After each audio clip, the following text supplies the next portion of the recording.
नमस्कार दोस्तों, कैसे आप सभी लोग। आशा करता हूँ कि आप सभी लोग एकदम स्वस्थ और मस्त होंगे। तो पिछली क्लास में मैंने ये होमवर्क दिया था, ये क्लास नंबर 21 हो जाएगी। हाँ, पिछली क्लास 20 थी, मैं डालना भूल गया, 20 लिख लेता हूँ। हाँ, तो ये 21st क्लास है, micro economics economics honours semester number 3 के कंप्लीट कोर्स की। ठीक है, फुल फ्री ऑफ कॉस्ट। तो हाँ, तो पिछली क्लास में मैंने होमवर्क दिया था। आशा करता हूँ आप सभी ने बहुत मेहनत से और शिद्दत से इस होमवर्क को करा होगा। तो आइए इसका वेरीफाई कर लेते हैं क्या क्या आंसर आया है। तो आपका सबसे पहले जो सब्सटीट्यूशन इफेक्ट है वो कितना है वो डायरेक्ट बता देता हूँ, -312.5। इनकम इफेक्ट आया है आपका -937.5, और जो प्राइस इफेक्ट आया है इन दोनों को प्लस कर दो -1250। ठीक है, ये आपके आंसर आए। अब बहुतों के सही आए होंगे और कुछ के गलत आए होंगे, पर कोई नहीं, जिनके गलत आए वो इसकी कहानी सुन लीजिए, कहाँ गलती हुई है देख लेना। तो मैं बता देता हूँ, सबसे पहले आपने इनिशियल बजट लाइन ली होगी ए बी, जिस पे प्राइस दिया होगा 3, 1 और 10,000। ठीक है, फिर दूसरी होगी आपकी पाइवेटेड बजट लाइन, जिस पे आपका प्राइस चेंज हो गया था 6 को, तो ये हो जाएगा 6, 1।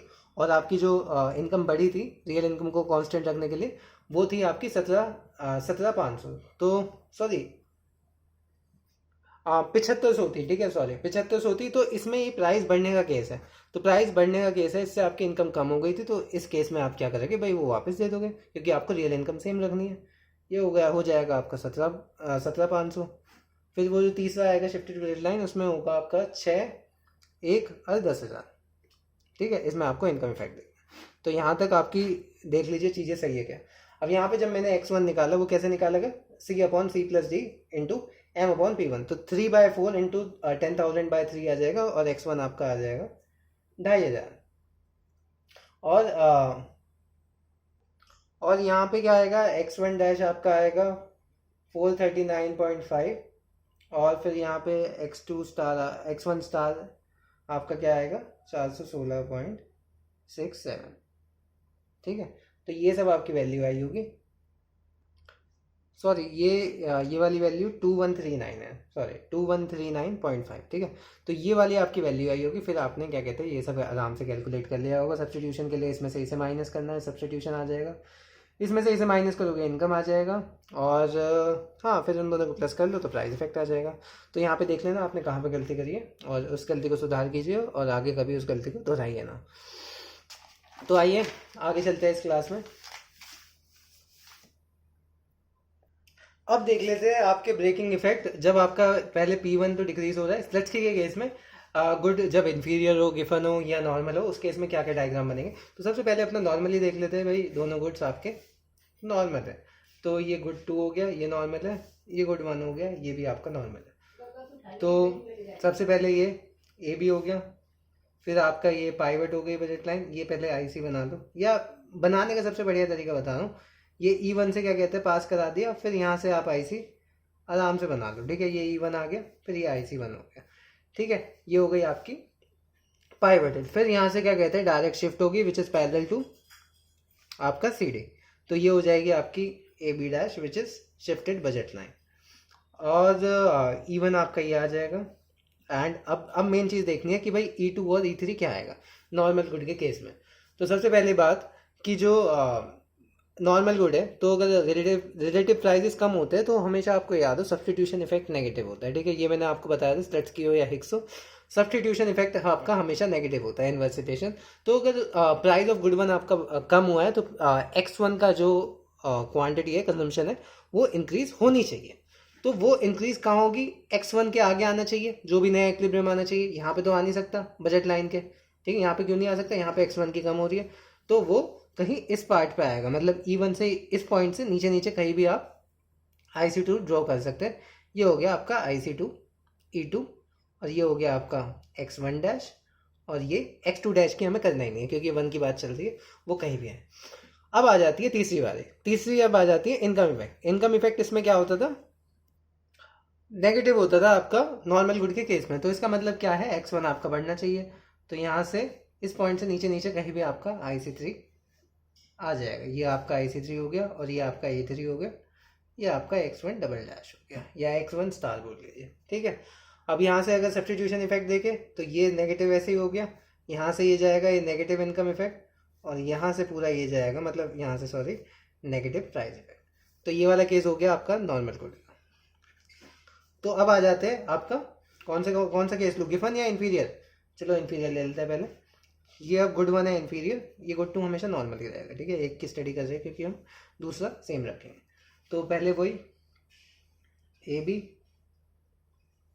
पाइवट, ये हो गई आपकी शिफ्टेड। तो सबसे पहले तो यही बना लो। अगर कोई मतलब हाँ डायग्राम बनाना है ना, तो डायग्राम बनाने का भी तरीका होता है, इस हिसाब से पहले ये बना लो फिर मार्क कर लेना, क्योंकि आईसी पहले बनाओगे फिर वहाँ से पास कर लेना तो थोड़ी गलतियाँ हो जाती है।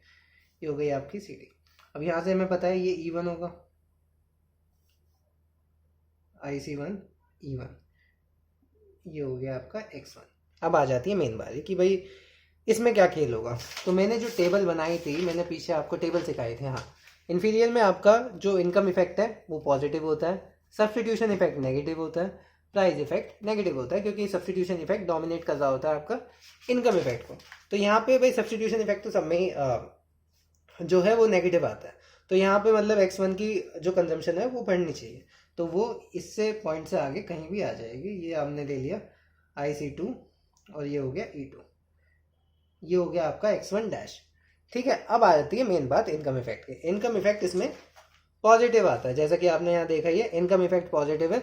इसका मतलब क्या है कि प्राइस के कम होने पे आपकी सॉरी इनकम के कम होने पे आपकी उसकी कंजम्पशन भी कम होगी, जो आपका X1 है, ठीक है, ये पॉजिटिव है। तो हाँ, तो किस साइड आएगा, वो आएगा आपका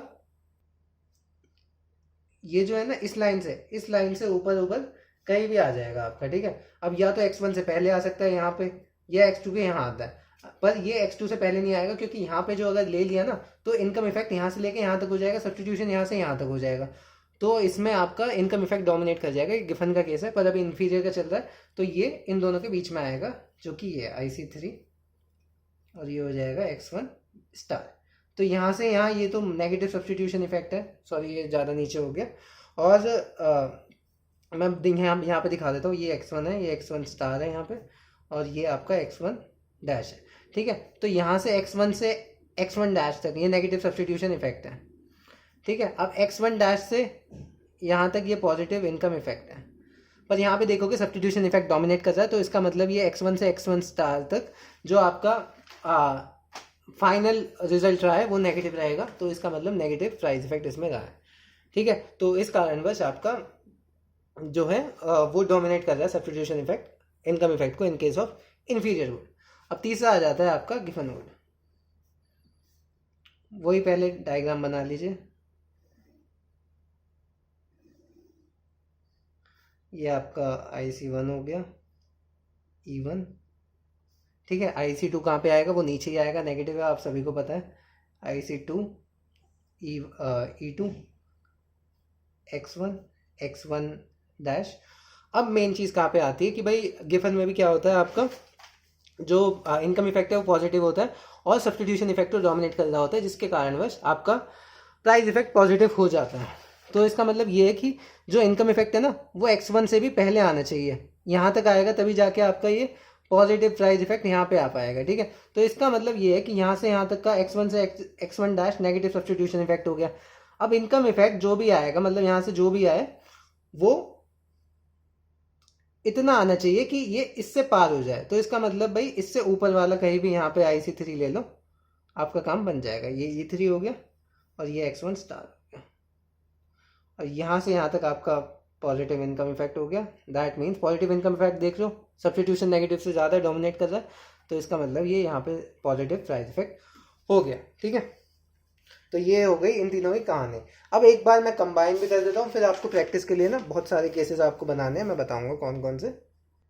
एक कंबाइन डायग्राम पहले बना लेते हैं ताकि आपको ये याद रहे सदाबहार, ठीक है। ये हो गई आपकी AB, ये कर गई आपकी पाइवट, फिर हो गई आपकी ये शिफ्ट, ठीक है। लेबलिंग कर देते हैं AB और CD और ये P डैश, ठीक है। अब आते हैं पहले IC1 निकाल लेते हैं। IC1 ये E1, ये तो हमेशा आएगा, ये IC1 भी मत लगाओ, यहाँ पे E1 आएगा, ये पता है, ठीक है, मार्क कर लिया। और E2 ये भी हमें पता है भाई, इससे नीचे आना है कोई सा भी केस हो, तो E2 भी चाहे तो E2 भी मार्क कर लो। ठीक है, अब मेन आती है बात, कहाँ कहाँ पे E3 आएगा। मेन कहानी तो उसकी है, क्योंकि वो होता है पॉजिटिव नेगेटिव। ठीक है, तो ऐसे ऐसे आप इसमें ये बना सकते हैं, मतलब सेगमेंट्स बना सकते हैं कि कहाँ पे क्या होगा, और मैं इसको उससे भी समझाऊंगा इलास्टिसिटी किस पे क्या होगी। हाँ, तो ये आपके सेगमेंट्स आ गए 3 4। अब यहाँ पे अगर इस सेगमेंट की बात करूँ, यहाँ से लेके यहाँ तक की, इसमें क्या है आपका, इसमें आपका x1 जो है वो तो है गिफन, जो हमने पिछले केस में कराई था, और x2 आपका नॉर्मल है। ठीक है, इसमें मैं n लिख रहा हूँ। अब मैं दूसरा कौन सा पॉइंट आ जाता है, यहाँ से लेके इस पॉइंट तक। अब यहाँ पे पॉइंट देखोगे तो x1 x2 दोनों बढ़ रहे हैं, तो इसका मतलब x1 भी, सॉरी इसमें क्या होता है, सॉरी ये तो ये वाला केस हो गया ना, हाँ, जिसमें ये बीच में IC3 इन दोनों के बीच में आया था, तो x1 तो आपका इसमें इन्फीरियर था, और आपका जो x2 था वो क्या था, नॉर्मल।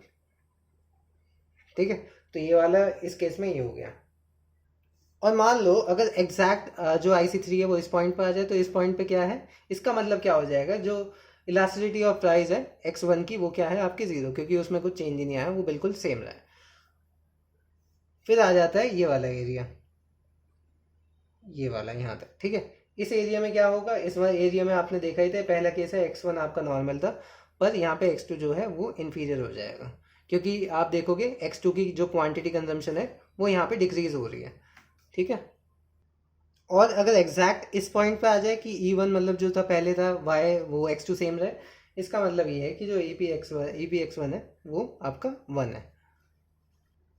और इस केस में क्या हो जाएगा, ये जो लास्ट केस है, इस केस में आपका जो x2 है वो इन्फीरियर होगा, और x1 आपका नॉर्मल होगा। ठीक है, तो ये आपका फाइनल ग्राफ बन गया। अगर इनकम इलास्टिसिटी भी इसमें मैं ऐड कर दूँ तो किस प्रकार से हो जाएगी, इस केस में देखोगे तो इनकम इलास्टिसिटी आपकी <<1 है, और यहाँ पे ये केस में देखोगे तो x1 नॉर्मल है दोनों में, तो इसका मतलब ये है कि जो इनकम इलास्टिसिटी है which this is greater than 1। ठीक है, तो ये फाइनल ऐसे एक कंबाइंड डायग्राम हो गया। आपका होमवर्क क्या है, px इंक्रीज होगा, इसके तीनों डायग्राम बनाने हैं, ये ऐसे 3 करके जो बनाए हैं। ठीक है, फिर py डिक्रीज होने के बनाने हैं, और फिर py इंक्रीज होने के बनाने हैं। ठीक है, मतलब टोटल आपके 12 13 डायग्राम हो जाएंगे, वो आपको प्रैक्टिस करने हैं। और उसी के बाद नेक्स्ट क्लास में आइए, क्योंकि आपको अच्छे तरीके से आपके टिप्स पे हो जाएगा ये सब। ठीक है, एक मैंने समझा दिया, बाकी आप खुद बनाएंगे, और अगर किसी में दिक्कत आती है आप मुझसे कमेंट सेक्शन में कहेंगे कि सर ये वाला केस करा दो, मैं तभी कराऊंगा। ठीक है, तो thank you guys for watching this video.